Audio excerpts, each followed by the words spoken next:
What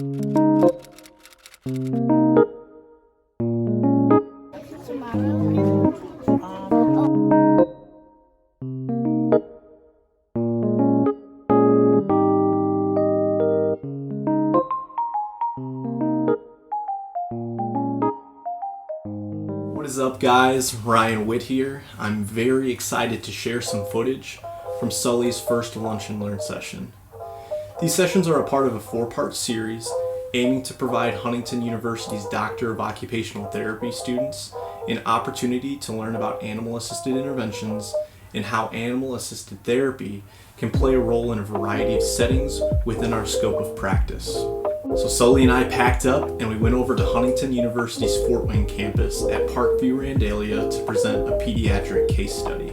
But before we dove into the case study, we wanted to start off with the basics and just get some general definitions of things like animal-assisted interventions, animal-assisted therapy, animal-assisted activities, and animal-related engagement. We want to ensure that students left the session feeling confident in their ability to articulate accurate information once they enter the field as a Doctor of Occupational Therapy. In the case study, our patient is struggling with sequencing, which is defined within the OTPF as an activity demand that requires temporal processing to carry out an activity or occupation. Additionally, it is a performance skill defined by an individual performing steps in an effective or logical order with absence of randomness in the ordering or inappropriate repetition of steps. Within the case study, our patient has been having difficulty sequencing ADLs, or activities of daily living.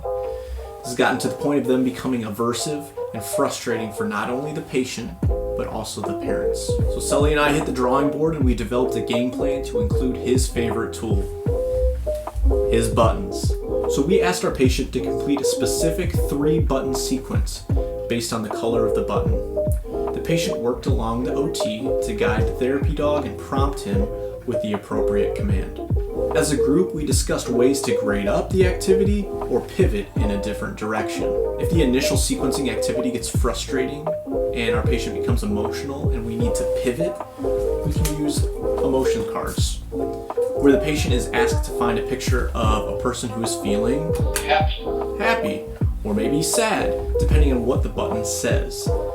If we just want to continue grading the activity, we can include our Velcro storyboard cards, such as these, where the patient picks one up at each button location.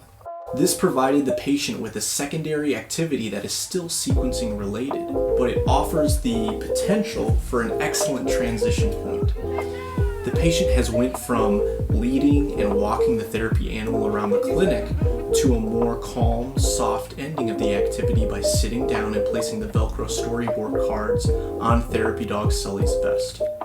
I just want to give a big thank you to everyone who came out, signed up, and participated in today's session. We look forward to providing you with more content throughout our series.